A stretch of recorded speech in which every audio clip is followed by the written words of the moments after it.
దాని రకాల వీళ్ళు పరిగెడుతూ ఉన్నారు. వీరు దేనికోసమైతే ప్రాకులాడుతున్నారో అది అందకుండా వీరికి కూడా పరిగెట్టిపోతుంది. వీళ్ళు మాత్రం పరిగెట్టి ఒక దగ్గర అలసి సొలసి చివరికి పొందలేకని జీవితంలో పడిపోతున్నారే. పాపం వీళ్ళందరికీ గతి ఎట్లాగా? వీళ్ళందరికీ తరుణోపాయం ఏమిటి? ఈ మానవులందరూ కూడా వారు అనుకున్న దానిని వారు పొందాలి అనంటే వారికి ఏదైనా ఒక గొప్పదైన తరుణోపాయం ఉన్నదా అని డబ్బాలో ప్యాకెట్ ఉంది చూడు, ఓపెన్ చేసి గురువుగారైనటువంటి సూత మహామునుల వారిని అడిగారట. ఏమండి, మీకు కూడా ఎప్పుడైనా ఈ సందేహం వచ్చిందా? వచ్చే ఉంటుంది. ఎందుకంటే పరిగెత్తేటువంటి వాళ్ళలో మనం కూడా ఉన్నాం కదా. ప్రతి ఒక్కరూ ఏమండి, మీరు ఎవరైనా సరే ధైర్యంగా చేయండి చెప్పగలరా? మేము మా జీవితంలో దేనికోసము పరిగెత్తడం లేదండి, మేము ప్రశాంతంగా ఉన్నామని ఎవరైనా చెయ్యగలరా? లేదండి, మనం లేము. నేను కూడా చెప్తున్నా ధైర్యంగా, నేను కూడా లేను. నేను కూడా పరిగెడుతూ ఉన్నా కొన్ని వాటి కోసం. మానవులం కదా, ఈ కలియుగంలో మనుషులం మనం అందరం కూడా ఏదో ఒక దాని కోసం పరీక్షలోనే అలసి సొలసి పడిపోయే వాళ్ళలో ఉన్నామా? ఇంకేదైనా తరుణోపాయం ఉన్నదా? మనం కూడా ఒకసారి ఆలోచించాలి. ఈ వ్రతాన్ని చేసుకుంటున్నాం కదా ఈ రోజున. మీరే చెప్పండి, మనం ఏం చేద్దాం? పరిగెట్టి అనుకున్న దాన్ని సొంతం చేసుకుందామా? అది మనకు వీలవుతుందంటారా? అంత వేగంగా పరిగెట్టగలమా? లేకపోతే ఇలానే పరిగెట్టి వచ్చినా అలసి పడిపోదాం అంటారా?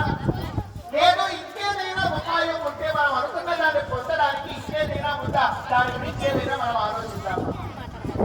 ఏమంటే ఈ మూడింట్లో ఏ మార్గాన్ని ఎన్నుకున్నాం మనం? నేనే చెప్తాను మార్గాన్ని కూడా. మీరందరూ మౌనాన్ని వహించారు కనుక పరిగెట్టి సాధిస్తామని మీరు అన్నారు అనుకోండి. ఏమో పరిగెడతాం బాగా ఆయాసం వస్తుంది, పొందుతామో లేదో. మరి పరిగెట్టి ఇలానే అలిసిపోయేటువంటి జీవనాన్ని ఎంతకాలం పెడుతున్నాం?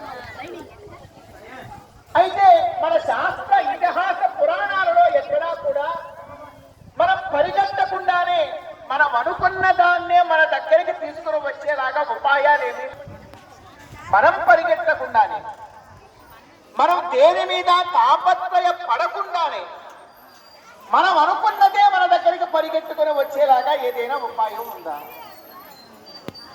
అలాంటి ఉపాయం ఏదైనా ఉంటే కావాలి అని చెప్పి మన కోసం శౌనకాది మహర్షులు వెళ్ళి వాళ్ళ గురువు గారిని అడిగారు. సూత మహామునుల వారిని అడిగారు, అయ్యా ఇలాంటి సకల మానవాడి పరిగెత్తి అలసిపోతుంది. ఏదో నీకులు అలా ఉండు, ఇలా ఉండు, నాలుగు సత్యామంత్రానికి బాగా చదువుకో, అట్లా ఉండు, ఇట్లా వంద చెప్తే నువ్వేం చేస్తావంటే ఈ చెవిన విని ఈ చెవితో వదిలేస్తావు. అందరూ కూడా చిన్న మన అమ్మా నాన్నలు ఎన్ని చెప్పుకుంటారో, మన గురువులు ఎన్ని చెప్పుకుంటారో ఇక్కడ దాకా వచ్చి వినడానికే ప్రస్తుతం మనం ఇంత స్థాయిలో ఉన్నామంటే అదే మొత్తం మీరుంటే ఎలా ఉండేవాళ్ళు? మనలో ఎవ్వరూ కూడా, నాకు తెలిసి ధైర్యంగా చెప్తా, మేము 1% పూర్తిగా విన్నామండి అనేవాళ్ళం కూడా మనలో ఉన్నాం. 1% మీరున్నా మనం ఇక్కడ ఉండేవాళ్ళకి అది ఎక్కడో అంటే మనం విన్నది చిన్నప్పటి నుండి మన తల్లిదండ్రులు మన గురువులు చెప్పిన దాంట్లో మనం విని పట్టుకుని ఆచరించింది రవ్వంతనే. ఆ రవ్వంత దానికి ఈ రోజు ఇంత భాగ్యవంతులంగా ఉన్నాం, ఆనందంగా జీవితాన్ని గడుపుతూ ఉన్నాం.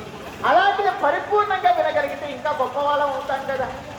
అందుకే మీరు అన్నాడు శౌనకాది మహర్షులకు సూత మహామునులు వారు, నేను నీకు ఇప్పుడు 100 మాటలు చెప్తానన్నా నీకు అవన్నీ కూడా ఇక్కడ విని మర్చిపోతారు అంటే.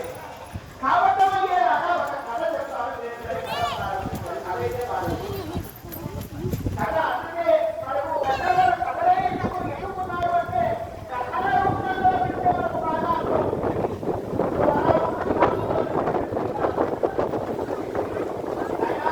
రాముడులాగా ఉండాలి, రావణాసురులాగా ఉండకూడదు అని చెప్పి రాముడిని రావణాసురుడిని కలిపి ఒక కథ రూపంలో చెప్తే మనం వింటాం